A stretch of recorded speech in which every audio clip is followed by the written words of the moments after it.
అందరికీ నమస్కారం. నిన్నే వరిస్తా పార్ట్ 107. శివాంశు శ్రీనికని ఫేస్ చేయలేక అమృత గారితో వర్క్ ఉందని చెప్పి ఆఫీస్కి వెళ్ళిపోతాడు. శ్రీనిక మన్విత రూమ్లో కూర్చుని తన గురించి ఆలోచిస్తూ ఉంటుంది. వేద్ మన్వితని చాలా ప్రేమించాడని కల్పన మాటల్లో తెలుస్తుంది. మన్విత మైండ్ సెట్కి అతను కరెక్ట్ కాదనుకుని తను దూరం పెట్టినట్టుంది. కానీ నా మీద ప్రేమతో, శివాంశు మీద కోపంతో వేదు ప్రేమను అడ్డు పెట్టుకుని పెళ్లి చేసుకుని వచ్చింది. వేదు కోపంలో న్యాయం ఉంది కదా. తనకి తోడబుట్టిన అక్కని కాకపోయినా నా కోసం తన జీవితాన్ని నాశనం చేసుకోవడమే కాకుండా వేదు ఫీలింగ్స్తో ఆడుకుంది. నా కోసం తను బాధపడుతూ వేదును బాధ పెడుతుంది. ఏం చేసైనా ఇద్దరినీ కలపాలి. కానీ వేదు మన్వితని యాక్సెప్ట్ చేస్తాడా, లేక శివాంశు చెప్పినట్టు కోపం తగ్గాక తనను ముందు ప్రేమించినంతగా తనను దగ్గర తీసుకుంటాడా అని ఆలోచిస్తూ ఉండగానే తన ఫోన్ రింగ్ అవుతుంది. ఫోన్ వైపు చూసి డిస్ప్లేలో కనిపిస్తున్న అనిత నెంబర్ చూసి నవ్వుతూ లిఫ్ట్ చేస్తుంది శ్రీనిక. ఏంటి మేడం గారు, మీరు పెళ్ళయ్యాక మమ్మల్ని మర్చిపోయారు అంటుంది అనిత. శ్రీనిక నవ్వుతూ, ఆహా అవునా, మరి నాకేంటి, తమరు తమ ఎండితో లవ్లో మునిగి తేలుతూ మమ్మల్ని మర్చిపోయారని తెలిసిందే అంటుంది. అనిత అంటే అది అని నాంచుతూ, అయినా నీకెలా తెలిసే అంటుంది ఆశ్చర్యంగా. మీ బాస్ గారు చెప్పారులే అంటుంది శ్రీనిక. నీతో అమర్ చెప్పాడా? ఎప్పుడు చెప్పాడు? తను నీతో ఎప్పుడు మాట్లాడాడు? నాకు అసలు చెప్పనే లేదు అంటుంది అనిత. శ్రీనిక చిరుకోపంగా, కాస్త ఆగవే తల్లి, మీ బాస్ అంటే మీ CEO అంటుంది. ఆయన నీకెలా తెలుసు అంటుంది అనిత. లాస్ట్ టైం నిన్ను కలిసినప్పుడు చెప్పాగా శివాంశు పెళ్లి చేసుకున్నాడు నన్ను అని. అనిత, అవును, అతను అమర్ ఫ్రెండ్ కదా అంటుంది. ఆయనే మీ బాసు అంటుంది శ్రీనిక. అనిత ఆశ్చర్యంగా, అంటే నిన్ను పెళ్లి చేసుకున్న శివాంశు మన బాసు ఒక్కరేనా అంటుంది. శ్రీనిక, అవును ఒక్కరే అంటుంది నవ్వుతూ. అయినా తన గురించి ఇంత సౌమ్యంగా ఎలా మాట్లాడుతున్నావే, నీకు వంశుని దూరం చేసి బలవంతంగా పెళ్లి చేసుకున్నాడు కదే అంటుంది అనిత డౌట్గా. శ్రీనిక నవ్వి ఏం జరిగిందో మొత్తం అనితకు చెప్పేసరికి తన మైండ్ బ్లాంక్ అవుతుంది. అనిత కోపంగా, శివాంశు గురించి కానీ మీ పెళ్ళి గురించి కానీ తనేమీ నాతో చెప్పలేదే, ఆ వేస్ట్ ఫెలో, నేను ఎన్నిసార్లు చెప్పానో నీ గురించి బాధపడుతూ అంటుంది. అవన్నీ సరేలే కానీ నీ లవ్ మ్యాటర్ ఏంటి అంటుంది శ్రీనిక. అనిత నవ్వుతూ, ఏముంది, 4 డాష్లు 6 తిట్లు 8 హగ్గులు అంటుంది. ఓ, ప్రతిసారి డాష్ ఇచ్చి మరీ అమర్ సార్ని పడేసావా అయితే అంటుంది శ్రీనిక నవ్వుతూ. నేనేం పడేయలేదు, తనే పడిపోయాడు. మా ఇంటికి వచ్చి మా అమ్మతో కూడా మాట్లాడేశాడు అంటుంది అనిత. చాలా ఫాస్ట్గా ఉన్నారుగా అయితే అంటుంది. మాది సరే కానీ నీ సంగతి ఏంటి ఇంకా అంటుంది అనిత. రేపు శివ్ బర్త్డే, తన్ని సర్ప్రైజ్ చేయాలి అని అంటుంది శ్రీనిక. చేసేయి, ఇద్దరు హ్యాపీగా కొత్త లైఫ్ని స్టార్ట్ చేసేయండి అంటుంది అనిత. నువ్వు ఫ్రీ అయితే షాపింగ్కి వస్తావా అనిత? తనకి ఏదన్నా గిఫ్ట్ తీసుకుంటాను అంటుంది శ్రీనిక. అనిత నవ్వుతూ, నీకు నువ్వే గిఫ్ట్గా ఇస్తున్నావు, మళ్ళీ ఈ గిఫ్ట్ ఎందుకు? నీ ముందు ఆ గిఫ్ట్ కూడా పెద్దగా కనిపించదులే నీ శివాంష్కి అంటుంది. సిగ్గులేదే నీకు అంటుంది శ్రీనిక. అది ఉంటే మీ అమర్ సార్కి నాతో కష్టం పాప అంటుంది అనిత.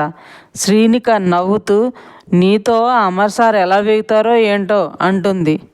అది మేము తర్వాత చూసుకుంటాంలే కానీ 1 గంటలో మాదాపూర్ దగ్గరకు వచ్చేయి అంటుంది అనిత. శ్రీనిక సరే అని కాల్ కట్ చేసి అనిత అన్న మాటలకి నవ్వుకుంటూ రెడీ అయ్యి అమృత గారికి చెప్పి బయటకు వెళ్తుంది. అనిత శ్రీనిక ఇద్దరూ కలిసి గోల్డ్ షాప్కు వెళ్తారు.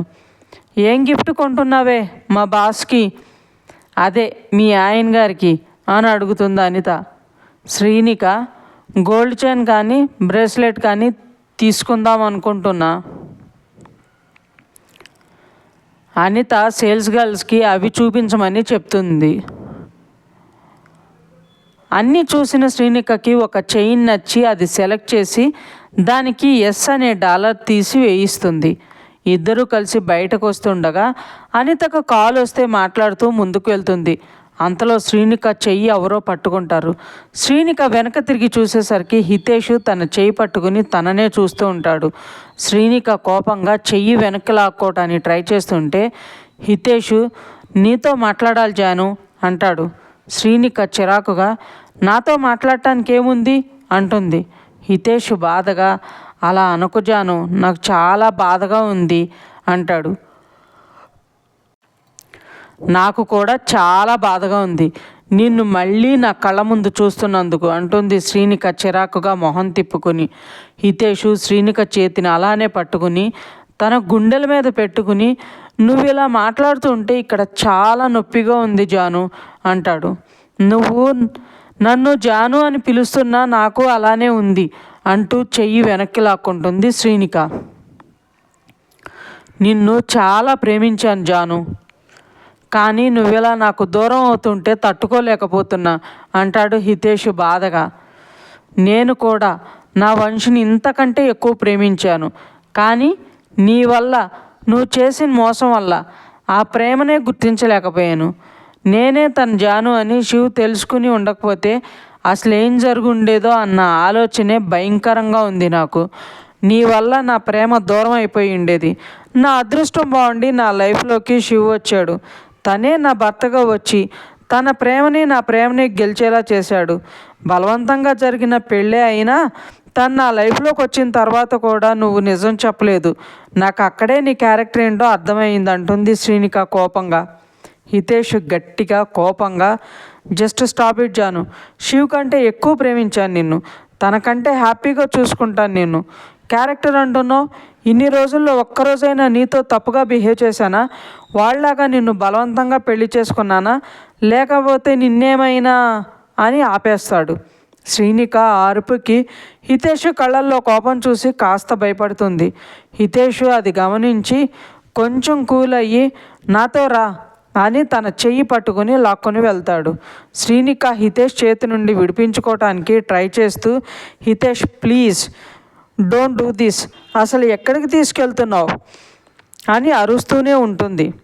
అప్పుడే అక్కడ కొందరు వాళ్ళని చూసి గుంపుగా ఉండడం చూసి కాల్ మాట్లాడి శ్రీనిక రాలేదని వెనక్కి తిరిగి వచ్చిన అనిత శ్రీనికని హితేష్ లాక్కుపోవడం చూసి వాళ్ళ వెనకే పరుగు పెడుతుంది. అనిత దగ్గరికి వెళ్ళే లోపే హితేషు శ్రీనికని కారులోకి తోసి లాక్ చేసి డ్రైవర్ సీట్లో కూర్చుని ఫాస్ట్గా ముందుకు పోనిస్తాడు. అనిత ఆటో మాట్లాడి ఆ కారును ఫాలో అవ్వమని చెప్పి కంగారుగా అమర్కి కాల్ చేస్తుంది. అనితకి హితేష్ గురించి తెలియదు కాబట్టి అమర్తో శ్రీనికని ఎవరో ఒక అతను బలవంతంగా తీసుకెళ్తున్నాడు, నాకెందుకో చాలా కంగారుగా ఉంది, అతను ఎవరో తనని ఎందుకు తీసుకెళ్తున్నాడో అర్థం కావడం లేదు అంటుంది. అమర్ వెంటనే నువ్వు వాళ్ళనే ఫాలో అవ్వు అనిత, నేను శివాంశుకి కాల్ చేసి తనని తీసుకుని అక్కడికి వస్తాను, తను జాగ్రత్తరా, లేదంటే శివబాధను మనం చూడలేము అంటాడు. అనిత ఓకే అమర్ అని కాల్ పెట్టేసి అమర్కి లొకేషన్ షేర్ చేసి హితేష్ కార్ని ఫాలో అవుతుంది. కరెక్ట్గా హితేష్ కారు సిగ్నల్ క్రాస్ చేయగానే రెడ్ సిగ్నల్ పడుతుంది. అనిత సిగ్నల్ దగ్గర ఆగిపోతుంది. ఆదిక్ కార్ని చాలా ఫాస్ట్గా తీసుకెళ్ళి ఎమ్మెల్యే గెస్ట్ హౌస్ ముందే ఆపేస్తాడు. కోపంగా లోపలికి వెళ్తుంటే అక్కడ ఉన్న రౌడీలు ఆదిక్ మీదకి వస్తుంటే ఒక్కొక్కరికి పోలీస్ పంచ్ పవర్ చూపిస్తూ లోపలికి వెళ్తాడు. రమ కోసం అన్ని రూమ్స్ వెతుకుతూ ఉండగా ఒక రూమ్లో స్పృహ లేకుండా బెడ్ మీద ఉంటుంది. ఆదిక్ పరుగున రమ దగ్గరికి వెళ్ళి తనను లేపడానికి ట్రై చేస్తుండగానే రిత్విక్ అక్కడికి వచ్చి ఆదిక్ను చూసి షాక్ అయ్యి పక్కన దాక్కుంటాడు. ఇంతలో అక్కడికి ఎమ్మెల్యే అక్కడికి వచ్చి ఏంటి పోలీసు దారి తప్పి ఇక్కడికి వచ్చినట్టున్నావు అని రమను చూసి ఓ దీనికోసం వచ్చావా, నీ పెళ్ళాం చెల్లిని నీ తమ్ముడు ప్రేమించానన్నాడు, కానీ నువ్వు దీన్ని కాబట్టడానికి వచ్చావు అంటే ఇది కూడా నీతో పాటు పక్కా అనగానే ఆదిక్ కోపంగా ఒక తన్ను తంతాడు. అతను వెళ్ళి దూరంగా పడగానే రే వెంకట్రావు ఎమ్మెల్యే, ఇన్ని రోజులు నిన్నెందుకు వదిలేశానో తెలుసా, సాక్ష్యాలు లేక కాదురా, నీ డబ్బుతో నా తమ్ముడిని కొని వాడిని తప్పుని దారిని పట్టించావు అని ఉంటుండగానే వెంకట్రావు హహా ఓహో నీ తమ్ముడు కోసం నన్ను అరెస్ట్ చేయకుండా ఆగిపోయావా, వాడిని అప్పుడే వదిలేస్తానని ఎలా అనుకున్నావురా? వాడికే తెలియకుండా వాడు తాగే మందులో డ్రగ్ కల్పించి వాడిని నా పనులకు వాడుకుంటున్నా. వాడి ద్వారానే డ్రగ్స్ అన్నీ సప్లై అవుతున్నాయి. రేపు వాడు నాకు ఎదురు తిరిగినా వాడి ప్రాణాలు గాలిలో కలిసిపోవడమే కాకుండా అందరి దృష్టిలో ఒక దేశద్రోహిలా నిలిచిపోతాడు. ఆ ఏర్పాట్లో కూడా ఉన్నాను అంటూ గట్టిగా నవ్వుతాడు. రిత్విక్ ఇదంతా విని వెంకట్రావు ఎప్పటి నుండి పరిచయం, ఎలా పరిచయం అనేది గుర్తు తెచ్చుకుంటూ అతనికి ఎలా హెల్ప్ చేసింది గుర్తు తెచ్చుకుంటుంటే ఆద్విక్ కోపంగా, నీ ప్లాన్స్లో నువ్వు ఉండి వాడిని ఏమైనా చెయ్యాలి అని అనుకున్నా వాడు వదిన చూస్తూ ఊరుకుంటుంది అనుకుంటున్నావా? వాడిని మార్చడానికి చాలా ట్రై చేసింది, నీ గురించి చెప్పడానికి కూడా ట్రై చేసింది. అయినా వాడు వినడం లేదని తెలిసే వాడికే తెలియకుండా నువ్వు ఇస్తున్న డ్రగ్స్కి బానిస కాకుండా వాడికి ఇవ్వాల్సిన మెడికేషన్ ఏదో విధంగా ఇప్పిస్తూనే ఉంది. వాడిని నా తమ్ముళ్ళ కాకుండా ఆ పిచ్చిది దాని తమ్ముళ్ళ అనుకుంటూ వాడిని కాపాడుకుంటూ వస్తుంది. అది మామూలు ఆడపిల్ల అనుకున్నావారా? నా పెళ్ళం నాకంటే తిక్కది. దానికి తిక్కరేగినంత వరకే కామ్గా ఉంటుంది. వన్స్ దానికి కోపం తెప్పించినా తిక్కరేగిన తర్వాత మొగుడని కూడా చూడదు. అంత రాక్షసి అది. పోలీస్ అయిన నన్నే ఒక ఆట ఆడించి పెళ్లి చేసుకుని దాని చుట్టూ తిప్పించుకుంది. అలాంటిది నీకు దాని ఫ్యామిలీనే టచ్ చేసే ఛాన్స్ ఇస్తుందని ఎలా అనుకున్నావురా వెధవా అని అంటాడు. రిత్విక్ ఇదంతా వింటూ అన్విక వాళ్ళ ఇంటికి వచ్చినప్పటి నుండి తనని మందలించటం, వార్నింగ్ ఇవ్వటం, ఇంటికి వచ్చాక తనకి జ్యూసెస్ ఇవ్వటం, తన అంటేనే పడని ఫ్రెండ్ ఎప్పుడూ తన వెనకే ఉండటం అన్నీ గుర్తు తెచ్చుకొని చాలా బాధపడతాడు. వెంకట్రావు వెటకారంగా, నీ పెళ్ళం అంతతోపైతే వెళ్ళి దాని భజన చేసుకో, అంతేగాని నా దగ్గర కటింగ్లు ఇవ్వకు. ఇలాంటివి ఎప్పుడో ఒకప్పుడు జరుగుతాయనే నా జాగ్రత్తలో నేనున్నాను అంటూ రమ దగ్గరికి వెళ్ళి తనకి గన్ను గురిపెట్టి దీన్ని చంపేసి ఆ నేరం నీ తమ్ముడి మీద వేసి వాడికి డ్రగ్స్ అలవాటు ఉందని ప్రూవ్ చేస్తాను. వాడు నీ తమ్ముడు కాబట్టి నువ్వు వాడికి హెల్ప్ చేస్తున్నావు అని చెప్పి నిన్ను ఇరికించి నీ ఉద్యోగం ఊడిపోయి జైలు పోయేలా చేసి నా జోలికి వచ్చిన నీ పెళ్ళాన్ని నా పక్కలోకి వచ్చేలా చేసి దానికి నరకం అంటే ఏంటో చూపిస్తా అంటూ అరుస్తుంటే అన్విక గురించి తప్పుగా మాట్లాడేసరికి ఇటు ఆద్విక్కి అటు రిత్విక్కి కోపం వస్తుంది. అంతేకాకుండా రమ వెంకట్రావు చేతిలో ఉండేసరికి రిత్విక్కి మరింత కోపం పెరిగి వెనక డోర్ నుండి వెళ్ళి వెంకట్రావు వెనక నుండి తల మీద కొడతాడు. అతను కింద పడగానే ఆద్విక్ అది చూసి వెంటనే రమని పక్కకు లాగేసి తన చెంప మీద కొట్టి తనకి స్పృహ తెప్పిస్తాడు. ఇంతలో ఒక రౌడీ వచ్చి రిత్విక్ని కత్తితో కడుపులో పొడిచి తల మీద కొట్టేసరికి కింద పడిపోతాడు. అది చూసిన రమ రిత్విక్ అని గట్టిగా అరవటంతో ఇద్దరు రిత్విక్ దగ్గరకు వచ్చేస్తారు. వెంకట్రావు పైకి లేచి మనసులో, ఏం జరిగినా సరే ఇద్దరి జీవితం నాశనం చేసే తీరుతాను. ఆద్విక్ గాడిని కాల్చి చంపేసి శవం దొరకకుండా చేసి ఆ నేరం రిత్విక్ గాడి మీద వేసేస్తే సరి. ఆ తర్వాత అంతా అన్వికనే చూసుకుంటుంది. ముందే దాని వీడంటే ప్రాణం కదా. ఇద్దరు కలిసి ఈ అమ్మాయి కోసం కొట్టుకుని చచ్చారని క్రియేట్ చేసి లాయర్కి ఒక 10 లక్షలు ఇస్తే సరిపోతుందని ఆద్విక్ తల మీద షూట్ చేస్తాడు వెంకట్రావు. మన్విత కాలేజీకి వెళ్ళగానే కల్పన ఎదురొచ్చి, మన్వి, వేద్ నీకోసమే వెయిట్ చేస్తున్నాడు. నువ్వేంటి ఇంత లేటుగా వచ్చావు? ఇప్పటి వరకు 10 బ్యాచెస్కి వైవా అయిపోయాయి. లంచ్ తర్వాత ఫస్ట్ బ్యాచ్ మనదే అంటుంది. మన్విత, టెన్షన్గా ఉంది కల్పన. నేను ప్రాజెక్టు గురించి పట్టించుకోకుండా అనవసరమైన విషయాల మీద కాన్సన్ట్రేట్ చేశాను. ఇప్పుడు ఎలా చెప్పాలో నాకేమీ అర్థం కావడం లేదు అంటుంది. ఏం కాదులే, నువ్వు చాలా బాగా చేస్తావు. ముందెళ్ళి వేదిని కలువు, క్యాంటీన్లో వెయిట్ చేస్తున్నాడు. నువ్వు రాగానే నిన్ను పంపమన్నాడు అని చెప్తుంది కల్పన. మన్విత హ్యాపీగా, నిజంగా వేదు నన్ను రమ్మన్నాడా అని అడుగుతుంది. కల్పన, అవును మన్వి, నువ్వు వెళ్ళు, నేను సార్తో మాట్లాడేసి వస్తా అని అక్కడి నుండి వెళ్తుంది. మన్విత వేదు కోసం చాలా ఫాస్ట్గా క్యాంటీన్ దగ్గరకు వెళ్తుంది. అక్కడ వేదు వేరే అమ్మాయితో నవ్వుతూ మాట్లాడటం చూసి కొంచెం బాధగా అనిపిస్తుంది. అంతలోనే మన్వి, ఒకసారి తనను అపార్థం చేసుకుని చాలా పెద్ద తప్పు చేసావు. నువ్వే చేతులారా తనను దూరం చేసుకున్నావు.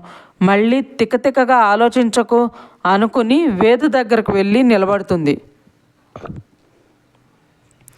అప్పటి వరకు నవ్వుతున్న వేదు తనను చూడగానే ఫేస్ అంతా కోపంగా చేసి ఆ అమ్మాయికి, నువ్వెళ్ళు, నేను తర్వాత ఎక్స్ప్లెయిన్ చేస్తాను అని పంపించి మన్విత వైపు తిరిగి చూసి కూర్చో అంటాడు. మన్విత సైలెంట్గా వేదుకుని ఆనుకుని కూర్చుంటే వేదు తనకు కొంచెం దూరం జరిగి తన బుక్ ఓపెన్ చేసి మన్విత ముందు పెట్టి తనకి ప్రాజెక్ట్ మొత్తం చాలా క్లియర్గా ఎక్స్ప్లెయిన్ చేస్తాడు. మన్విత కూడా ఇంట్రెస్టింగ్గా ఉని డౌట్స్ ఉంటే అడుగుతూ క్లియర్ చేసుకుంటుంది. వీళ్ళ డిస్కషన్ అవగానే కల్పన వచ్చి, రే మీరేంటి ఇక్కడ, అందరూ వచ్చేసారు రండి, మందే ఫస్ట్ బ్యాచ్ అని పిలుచుకుని వెళ్తుంది. వచ్చిన ఎక్స్పర్ట్స్ అడిగిన క్వశ్చన్స్ అన్నింటికీ మన్విత చాలా కాన్ఫిడెంట్గా ఆన్సర్ చెప్తుంది. కల్పన తన వైపు ఆశ్చర్యంగా చూస్తుంటే తనను కూడా క్వశ్చన్స్ అడిగి వాళ్ళ బ్యాచ్ని పంపించేస్తారు. కల్పన బయటికి రాగానే, మన్వి ఎంత బాగా చెప్పావే ఆన్సర్సు, అసలు ఏమీ రావు అని అంత కంగారు పడ్డావు, ఇప్పుడేంటి ఇంత బాగా చెప్పావు అంటుంది. మన్వి వేద్ వైపు చూసి, వేద్ లేకుంటే నేను ఇలా ఆన్సర్ చేయలేకపోయేదాన్ని కల్పన, తన వల్లే ఇదంతా అని. Thanks Ved, thank you so much అంటుంది. నీ థ్యాంక్స్ నాకేమీ అక్కర్లేదు, నీ డిగ్రీ అయితే జాబ్ వచ్చి నా నుండి దూరంగా వెళ్తావని హెల్ప్ చేశాను, లేదంటే నాకు జాబ్ లేదు, ఇన్కమ్ లేదు, హస్బెండ్ సపోర్ట్ లేదని ఏదో ఒకటి చెప్పి వచ్చే డివోర్స్ని క్యాన్సిల్ చేసి మళ్ళీ నాకెక్కడ తగులుకుంటావు అని భయం వేసి నీకు ఎక్స్ప్లెయిన్ చేశాను, అంతకు మించి ఇంకేం లేదు, నీ పేడ నాకు ఎప్పుడు విరగడవుతుందా అని వెయిట్ చేస్తున్నా అనేసి అక్కడి నుండి వెళ్ళిపోతాడు. మన్వితకి ఏడుపు వస్తున్నా కంట్రోల్ చేసుకుంటూ, మన్వి వేద్ నిన్ను కావాలనే హార్ట్ చేస్తున్నాడు, అలా అయినా తనకి దూరంగా వెళ్తావని, కానీ అస్సలు అలా అవ్వనివ్వకు, ఎందుకంటే ఇక మీదట వాడే నీ లైఫ్ అనుకుని వస్తున్న కన్నీళ్ళని బయటికి రాకుండానే కళ్ళు తుడుచుకుని వేద్ వెనకే వెళ్తుంది మన్విత. వీళ్ళిద్దరిని చూసి కల్పన తల కొట్టుకుని తను ఫేర్వెల్ గురించి మాట్లాడటానికి వెళ్తుంది. ఇంకా ఉంది ఫ్రెండ్స్. మీకు ఈ స్టోరీ నచ్చినట్లయితే లైక్ చేయండి, సబ్స్క్రైబ్ చేయండి. ఇంతలా ఆదరిస్తున్నందుకు థ్యాంక్ యూ సో మచ్.